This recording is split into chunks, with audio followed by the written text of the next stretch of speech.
Mari kita berdoa ya.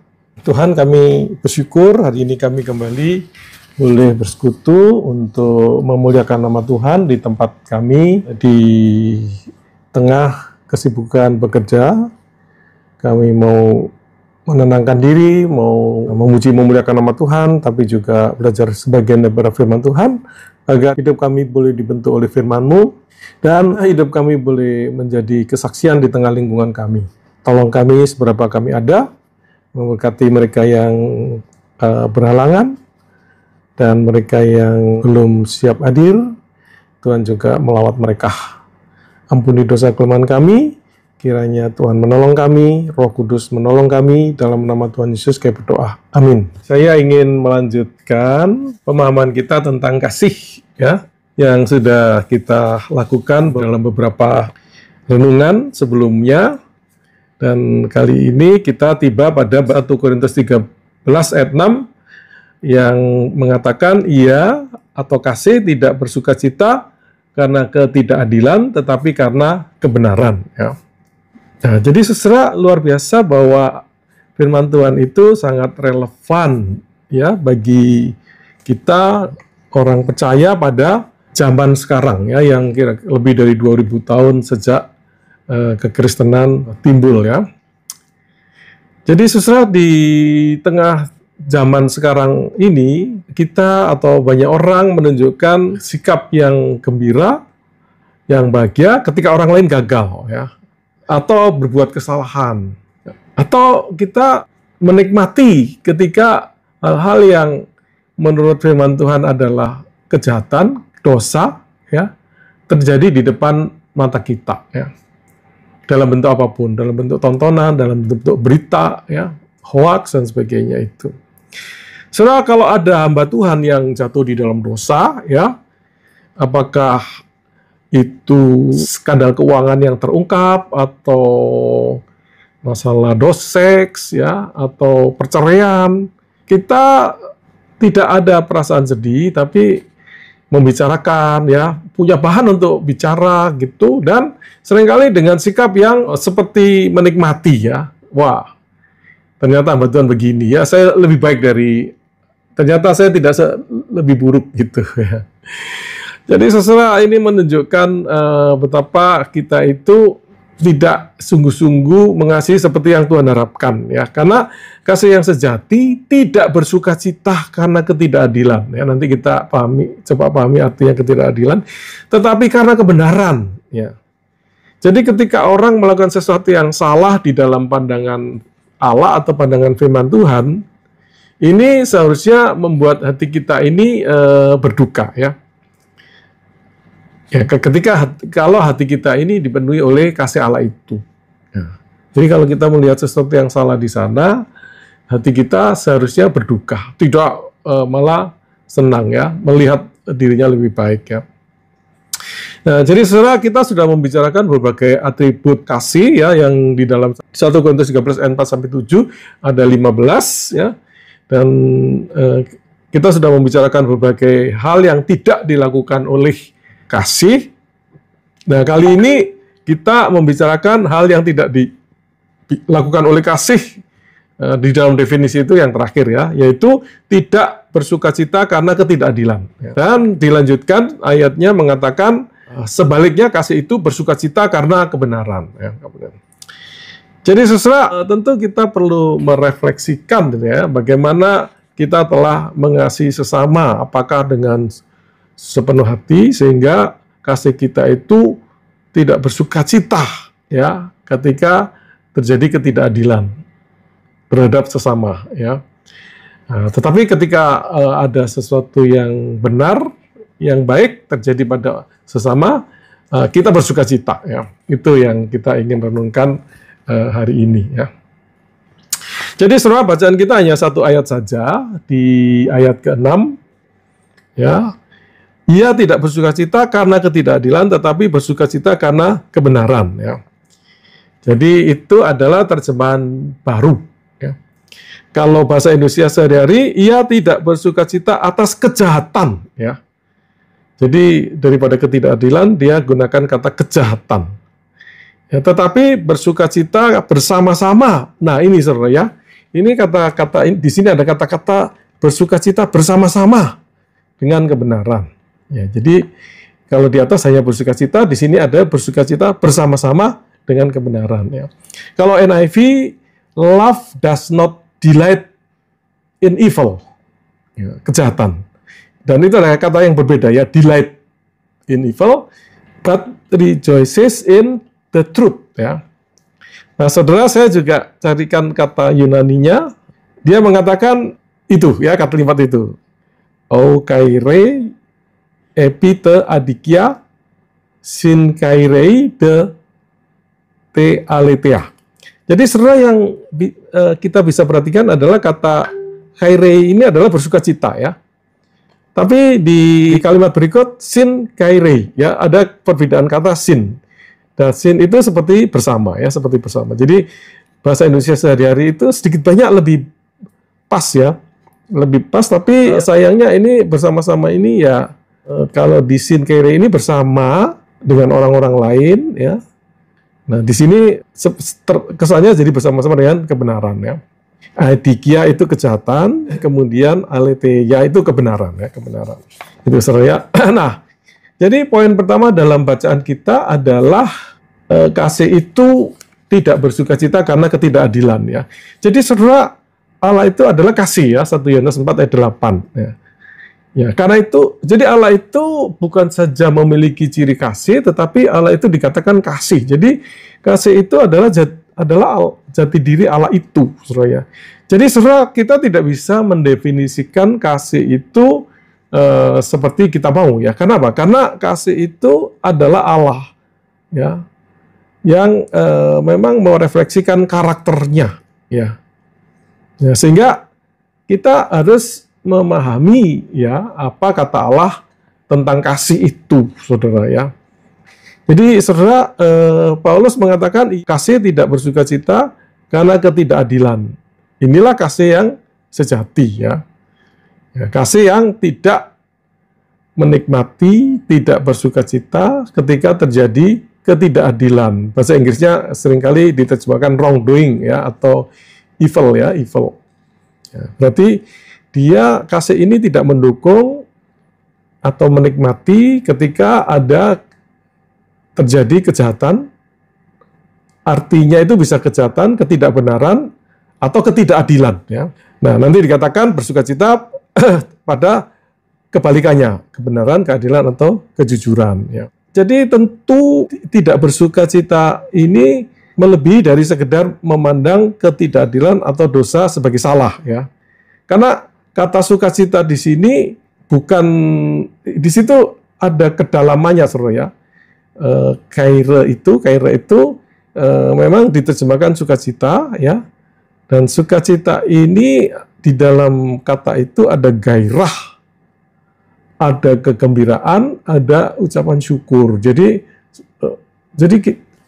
ada unsur seperti emosinya gitu, ya. Passion-nya ada di dalam kata sukacita itu, ya, kata sukacita itu. Jadi sukacita ini adalah yang membawa pada mendorong merayakan, ya. Mendorong merayakan terjadinya hal-hal yang menyebabkan sukacita itu, ya. Ini sesuatu yang demikian kuat sehingga mendatangkan aplaus, ya, tepuk tangan ketika hal itu terjadi, ya. Jadi terjadi ketika sesuatu yang besar, ya, terjadi, ya. Jadi ini yang positifnya, ya. Jadi saudara, ketika orang menjadi percaya, maka dikatakan surga itu bersorak-sorai, ya. Nah, itu sama, saudara, ya. Lukas 15 ayat 7. Ya, jadi ketika orang bertobat, maka surga bersorak-sorai, ya. Jadi itu bersukacita yang sampai bersorak-sorai seperti itu, ya. Nah, jadi tapi kasih sejati tidak melakukan sukacita ini dengan ketidakadilan, ya. Kita tidak bersorak-sorai ketika ketidakadilan terjadi, ya. Jadi saudara, saya pernah mendengarkan di talk show di RPK sudah lama, ya. Itu mereka membicarakan perceraian dengan seperti gembira gitu ya, kayak merasa lucu gitu terjadinya berbagai perceraian itu. Nah itu saudara itu ya seperti bersuka cita ya, tetapi sebenarnya kalau talk show yang membawakan talk show itu memiliki kasih, dia tidak akan bersuka cita ya ketika ketidakadilan itu terjadi. Ya, itu saudara ya. Nah, jadi ketidakadilan adalah sesuatu yang melanggar ya, yang melanggar, dan ini adalah melanggar firman Tuhan ya, melanggar firman Tuhan, dan bahkan firman itu mencakup hal-hal moral umum yang Tuhan sudah letakkan di dalam hati manusia ya, 1 Korintus 5 ayat 1 sampai 2 ya. Jadi kalau di dalam bahasa Yunani kata itu berarti ketidakbenaran. Benar di sini berarti tidak berdosa atau innocent, tidak bersalah atau sempurna ya. Jadi kalau ketidakbenaran ya kebalikannya saudara ya, kebalikannya ya. Jadi berdosa, cacat ya, tidak sempurna ya. Nah, saudara benar, sempurna, atau tidak bersalah ini digunakan Alkitab juga untuk menggambarkan Allah ya. Jadi saudara, di samping Allah itu adalah kasih, maka Allah adalah benar ya. Nanti saudara bisa dilihat Roma 3 ayat 26. Jadi Allah itu adalah Allah yang benar. Sehingga apa yang Allah lakukan selalu benar. Allah itu membela kebenaran, bukan ketidakbenaran. Jadi karena itu Allah tidak bersuka cita ketika terjadi ketidakbenaran. Karena Allah sendiri bukan Allah yang tidak benar. Allah itu adalah Allah yang benar. Jadi Allah tidak akan memberikan tepuk tangan, sorak-sorai ketika terjadi ketidakbenaran. Ya, tetapi dia bersorak-sorai ketika kebenaran itu terjadi. Seperti orang menjadi percaya. Ya. Nah, saudara, masyarakat Korintus itu adalah masyarakat penyembah berhala. Ya, dan mereka itu sangat menikmati kebejatan moral mereka. Ini yang bukan jemaatnya ya, tetapi masyarakat luas pada zaman itu. Ya. Sehingga orang percaya, orang yang kemudian bertobat mengalami kesulitan di dalam beradaptasi dengan budaya, kebiasaan baru mereka. Ya. Bahkan seorang jemaat dikisahkan di dalam 1 Korintus 5 ayat 1 itu melakukan perbuatan amoral yang bahkan orang tidak percaya pun tidak lakukan, yaitu berhubungan seks dengan istri dari bapaknya, ya. Jadi dengan ayahnya, ya. Dan sudah melakukan itu, ya, mereka masih menyombongkan diri, ya, menyombongkan diri. Ya. Jadi merasa itu sesuatu yang baik-baik saja, bahkan seperti menganggap itu sesuatu yang mereka itu punya sikap toleran, ya, yang mereka banggakan. Nah, di ayat itu dikatakan, tidakkah lebih patut kamu berduka cita dan menjauhkan orang yang melakukan hal itu dari tengah-tengah kamu. Ya. Jadi saudara, mereka ini bersuka cita dalam dosa, ya, mentolerir dosa seksual yang luar biasa itu, ya, mengabaikan, ya, dan bahkan mereka itu sombong, merasa toleran itu baik, dan membanggakan kebebasan mereka untuk melakukan apa yang masing-masing mau lakukan. Ya. Jadi secara tidak langsung mereka ini bersuka cita di dalam dosa. Ya. Mereka ini sebenarnya penuh kasih karunia, ya, punya banyak karunia rohani, bukan kasih karunia rohani. Ya. Tapi dengan latar belakang mereka itu dan sikap yang masih perlu dibangun oleh Paulus itu, mereka banyak konflik di antara jemaat, perpecahan, tidak dewasa rohani, ya. Mereka memilih pemimpin favorit, ya. Ada yang memilih Petrus, Paulus, bahkan mengatakan kelompoknya Yesus, menyalahgunakan kebebasan mereka, ya. Dan di dalam ibadah sangat heboh, ya. Dalam perjamuan kudus mereka berebut makanan dan minuman, ya. Dan di antara jemaat bahkan ada yang bermasalah legal di luar pengadilan, ya. Jadi semua ini menunjukkan betapa mereka ini masih belum dewasa rohani, dan mereka ini ingin menang ya, ingin menang secara duniawi, dan ya tanda petik bersukacita di dalam hal-hal yang tidak benar ya, tidak berkenan kepada Tuhan ya, tidak sesuai dengan firman Tuhan ya. Jadi setelah untuk melawan perbuatan-perbuatan dosa ini, kemudian Paulus mengajarkan kasih yang tidak bersukacita dalam perbuatan-perbuatan kejahatan, tetapi yang bersukacita dalam kebenaran. Jadi sebenarnya ketika melihat begitu banyak perbuatan dosa itu, harusnya mereka berduka cita, ya, berduka cita, sedih, ya, karena mereka sesama melakukan hal-hal yang tidak benar itu. Ya.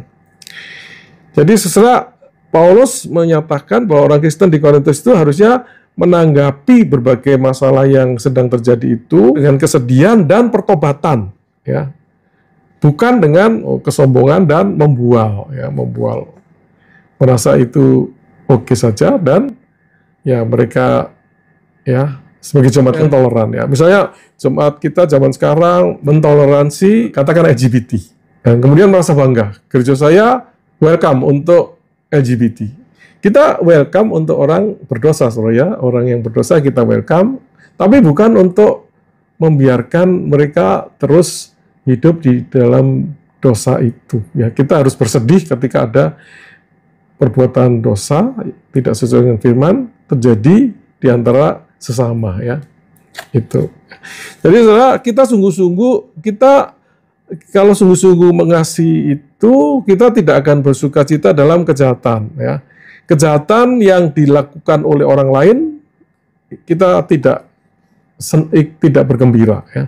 Kalau ada yang mencuri di tempat kerja kita tidak gembira, tidak bersuka cita, ya. Kalau ada orang berbohong, ada orang berkata-kata berseloroh yang jorok, yang tidak sopan, kita tidak bergembira, ya. Kalau ada anak-anak kita nyontek, ya, kita atau plagiat, kita tidak bergembira, ya. Kita tidak tertawa-tawa, tidak menganggap itu lucu, ya. Tetapi kita berduka cita karena sesama kita yang kita kasih ini melakukan hal-hal yang berdosa. Kita tidak bersuka cita ketika kejahatan dilakukan pada orang lain, ya. Pada orang lain. Jadi saudara, ketika sesuatu yang jahat terjadi pada orang yang kita kasihi, kita berduka cita. Sekalipun itu pada musuh kita. Ya. Jadi kalau sesuatu yang jahat terjadi pada orang lain, bahkan pada musuh kita, maka kita juga ikut tidak bersuka cita, ya, tidak menikmati gitu, ya. Jadi saudara, di dalam perjanjian lama, Yunus itu sangat berat untuk memberitakan Injil di Niniwe, ya. Dan dia ingin lihat Niniwe itu, ya, musuhnya itu dihancurkan oleh Allah. Walaupun dia nabi, dia tidak menunjukkan sikap yang mengasihi, ya, tidak menunjukkan sikap yang mengasihi, ya kan?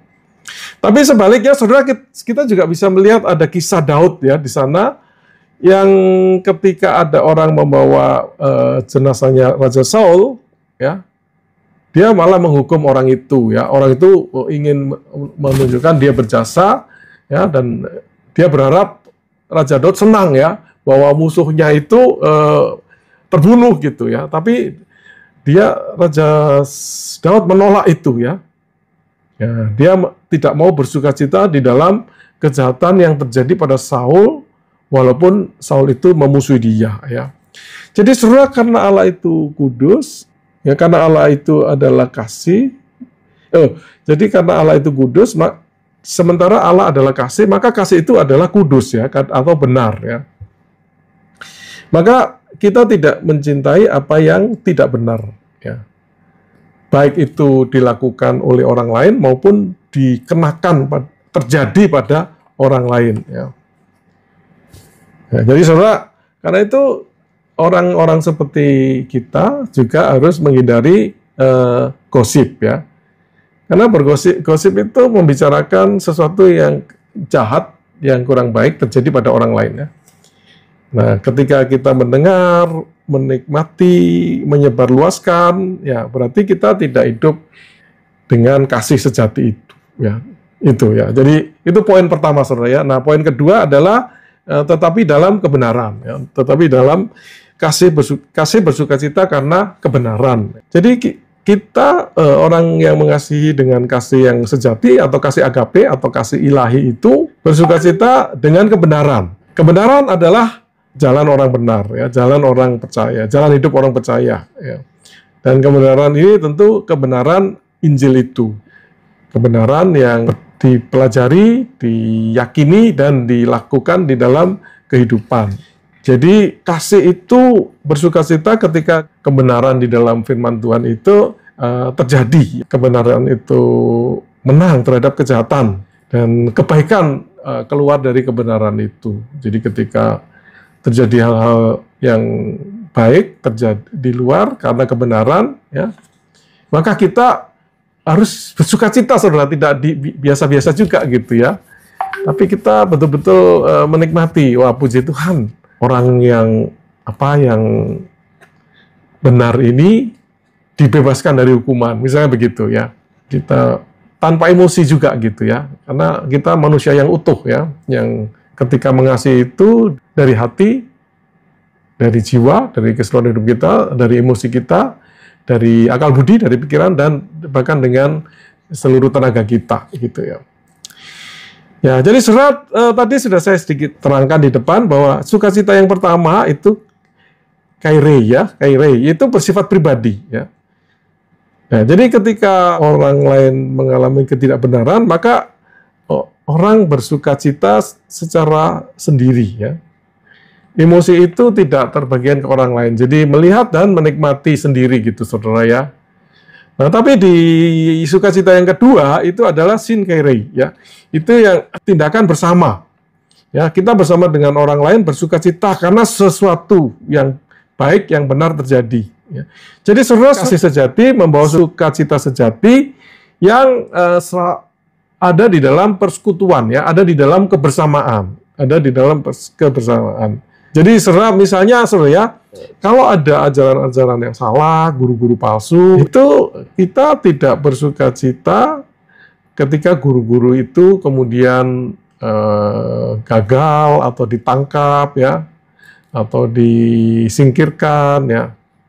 Nah, tetapi sebaliknya kita bersukacita ketika mereka itu bertobat ya, bertobat kemudian berubah ya. Nah, saudara, kita mengalami sukacita itu secara bersama ya. Jadi dalam persekutuan kita menikmati, wah puji Tuhan, ada orang yang tadinya memusuhi kemudian bertobat ya. Nah itu saudara ya. Jadi tidak diam-diam, tetapi kita secara bersama bersyukur ya bahwa ada orang yang bertobat seperti itu ya. Nah, jadi saudara, di dalam Yohanes 3 itu Paulus bersukacita karena dia mendengar Gaius itu setia pada kebenaran ya, dan terus berjalan di dalam kebenaran ya. Jadi ketika kita mendengar hal seperti itu, ketika terjadi hal seperti itu, Paulus bersukacita. Paulus ini orang yang bukan sekedar intelek ya, tapi juga emosinya kuat, saudara ya. Jadi dia menampilkan sukacitanya itu, menuliskan sampai menuliskan ya. Nah, jadi itulah yang harusnya kita terjadi di dalam kita ketika kita semakin bertumbuh, saudara ya. Kita ingin terus bertumbuh. Saudara, di dalam Filipi 1 ayat 9 ya, itu Paulus mendoakan agar kasih jemaat Filipi itu melimpah ya, melimpah melalui firman dan pengertian. Melalui firman dan pengertian. Jadi saudara, kita itu diharapkan memang kasih kita ini bertumbuh, didukung oleh pemahaman kita akan firman dan hikmat untuk menerapkan firman itu.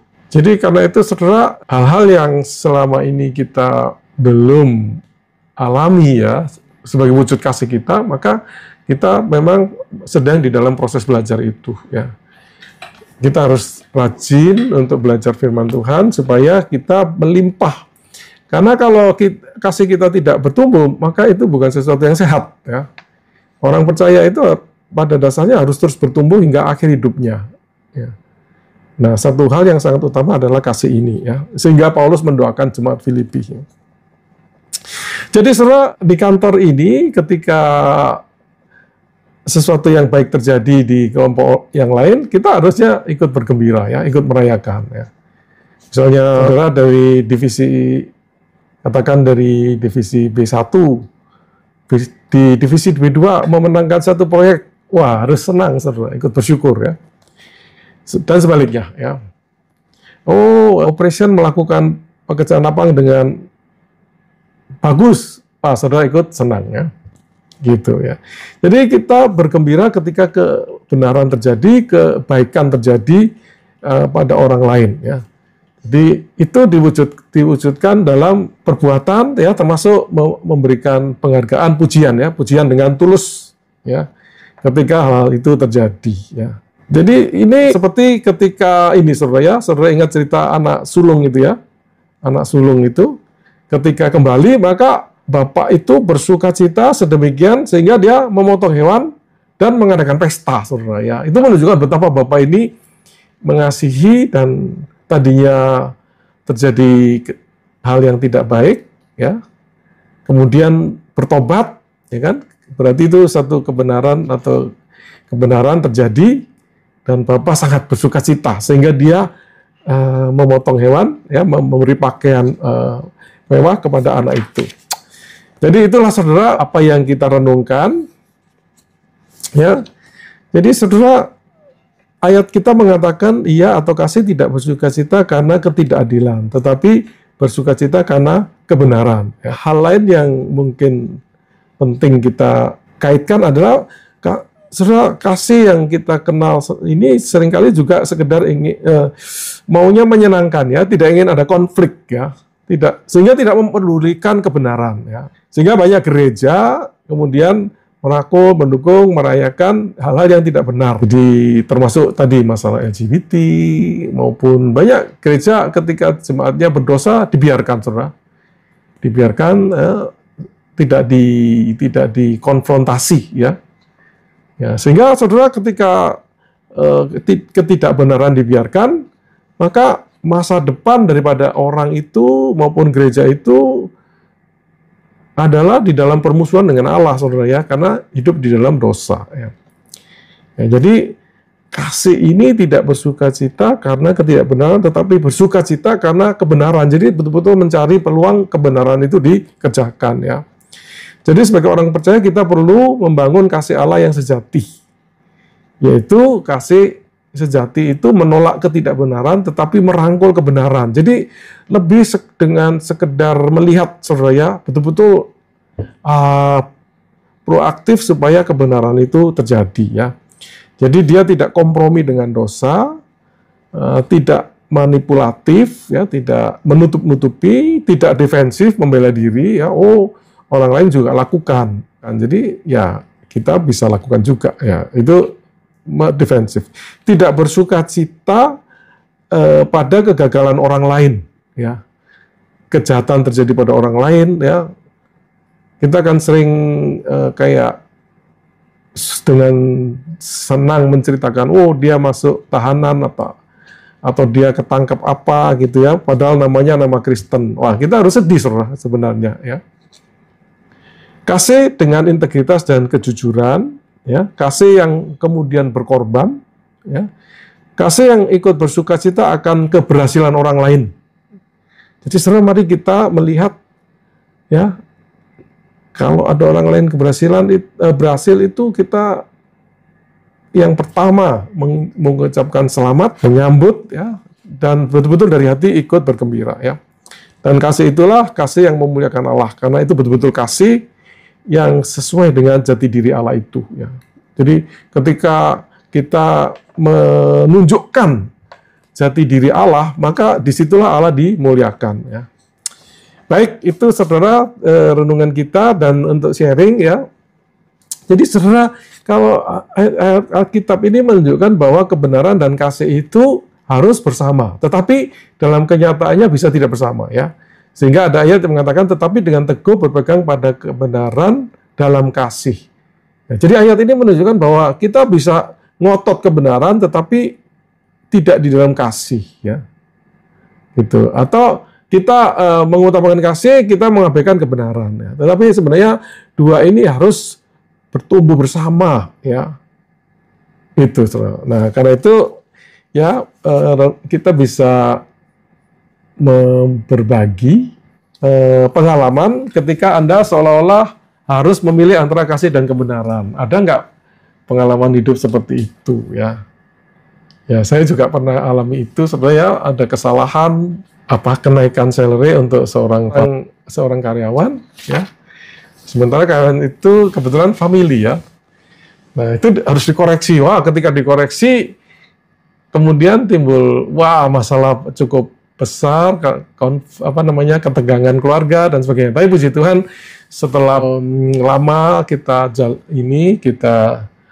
doakan, kita jalani, akhirnya juga bisa hubungan baik kembali, ya. Jadi pernahkah kita mengalami itu? Pernahkah Anda mengalami pengalaman yang tidak mengenakan karena membela kebenaran? Ya. Baik, saya kembalikan, ya.